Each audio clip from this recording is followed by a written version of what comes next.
Welcome to This Explainer. Today, we're going to decode the fascinating and, frankly, completely hidden economics of the music industry. I mean, we listen to music every single day, right? But have you ever actually wondered where your money goes when you stream a song or buy an album? The financial machinery running behind the scenes is incredibly complex. It essentially operates like a black box. But by looking at the history in the hard data, we can absolutely crack it wide open. Let's actually jump back to 1993 for a second. Prince gave us this incredibly chilling warning. If you don't own your masters, your master owns you. He even went as far as writing the word slave on his face during public appearances just to protest his contract.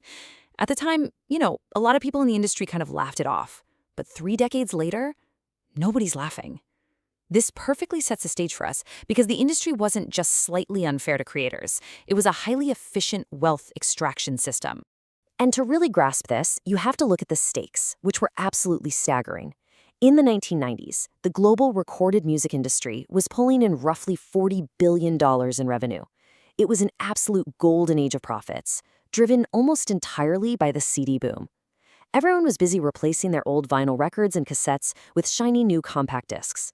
So it was a massive financial pie. But the real question is, how was that pie sliced? Well, that brings us to the 90s contract trap. See, the standard major label contract back then was systematically designed to funnel that $40 billion away from the artists actually making the music. Consumers were shelling out a massive markup for CDs. You'd pay about $15.99 at retail, but it only cost the labels about $1 single to manufacture the thing. Enormous profit margins. But artists, they weren't seeing that windfall. A typical artist royalty rate hovered between just 7 and 12% of that retail price. So in theory, on a $16 CD, the artist might earn a buck or two. But only in theory. Because before an artist saw a single dime of that tiny royalty, the record label deducted a literally ridiculous list of recoupable expenses. Studio time? Deducted. Those crazy MTV-era music videos that cost $500,000 to $1 million? Deducted. Tour support? Deducted. They even hit artists with a 20 to 25% packaging deduction just for putting the CD in a little plastic case. And my absolute favorite, a breakage allowance. This was originally invented to cover heavy, fragile vinyl records that broke during shipping. Labels kept charging this fee during the CD era, way after breakage stopped being a real issue. Now, you're probably thinking, okay, but the megastars were fine, right? Actually, no. The reality was horrific. TLC sold 14 million copies of Crazy Sexy Cool and literally had to file for bankruptcy. They famously earned just 56 cents per album, and they had to split that 3 ways. Or look at Tupac Shakur. He generated $60 million in album sales in 1996, yet he died $4.9 million in debt to his own label. Commercial success did not equal financial freedom. A lot of times, it just meant you were in deeper debt. And the other half of this wealth extraction machine was the ownership trap. Artists signed these work-for-hire contracts. Legally, this meant the label permanently owned the master recordings, forever. The artist had no more claim to their own hit song than an office worker has to a spreadsheet they made for their boss. The label got to exploit those masters indefinitely, capturing all the long-term value. Which sets us up perfectly to talk about the greatest hits windfall. Labels realized they were sitting on a gold mine. They could monetize their back catalogs without spending a single dime on new recording sessions. Look at these global sales. ABBA Gold sold over 30 million copies. Bob Marley's Legend moved over 25 million. Tom Petty's greatest hits went 12 times platinum in the US alone. These albums just repackaged massive hits with almost zero new studio costs. It was an incredible windfall. The labels knew that nostalgia is basically a license to print money. But then, everything changed. Enter the streaming ecosystem. So as the physical CD era crashed, thanks to piracy and file sharing, global music revenues plummeted. By 2015, they were down to just $6.9 billion. The industry was in absolute freefall.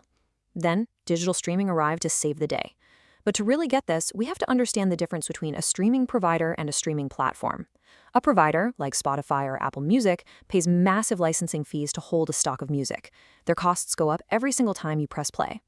A platform, like YouTube or TikTok, is basically a matchmaker. They host user-uploaded content and match viewers with ads, operating with incredibly low variable costs. That makes them highly profitable tech giants, while the streaming providers constantly struggle to just break even. So we really need to get into how these streaming revenue models are actually explained. Let's dive right into the pro rata payment system, because this is what runs the streaming world today. Under this model, all the subscription revenue from every single user gets tossed into one giant pool. Then, the money is divided up based on an artist's total share of streams across the entire platform. Why does this matter to you? Well, if you pay $10 a month, but you only listen to some obscure indie rock band, your $10 does not go entirely to them. A huge chunk of your money is siphoned off to the biggest superstars on the platform, like Drake or Taylor Swift, even if you never listen to a single one of their tracks. And as you can probably guess, this creates vast inequality. Out of the millions of artists on Spotify, only about 16,000 make over $50,000 a year. Meanwhile, the bottom 75%, we're talking roughly 6 million artists, make less than $16 a year. Think about that. That's less than the cost of one single CD back in the 90s. The digital age promised to completely democratize music, but the economics tell a totally different story. Which leads us directly to the modern recoupment reality. You'd think the digital era leveled the playing field for creators, right? Nope. The major labels simply copy-pasted their highly effective 90s playbook into the modern streaming age. It's wild, but labels still siphon off streaming royalties before the artist ever sees a penny. They deduct historical advances, they demand huge non-refundable advances from the streaming providers, and if a track doesn't stream enough, the label just pockets the difference. And remember that ridiculous breakage fee we talked about for physical CDs? Labels argue they still need a risk premium for digital tracks, effectively charging a breakage fee for digital files that literally cannot break. It is an absolute masterpiece of wealth extraction. How on earth do they get away with this? It all comes back to the masters. The major labels monopolize those highly coveted 90s back catalogs. They hold the keys to the music history that listeners want. Because of this massive leverage, they have the power to demand up to 60% of a streaming provider's total revenue. This insane take rate keeps the tech companies unprofitable, while the labels themselves are pulling in billions. Which brings us to our final and honestly most provocative thought. If this multi-billion-dollar streaming ecosystem successfully brought the music business back to life from its 2015 crash, why do the actual artists, the creators providing the literal soundtrack to our lives, still find themselves trapped in a system designed to extract their wealth? We've decoded the mechanics of the black box today, but fixing it? Well, that's the big question for the future of music. Thanks so much for joining me on this explainer. Keep asking the hard questions, and I'll see you next time.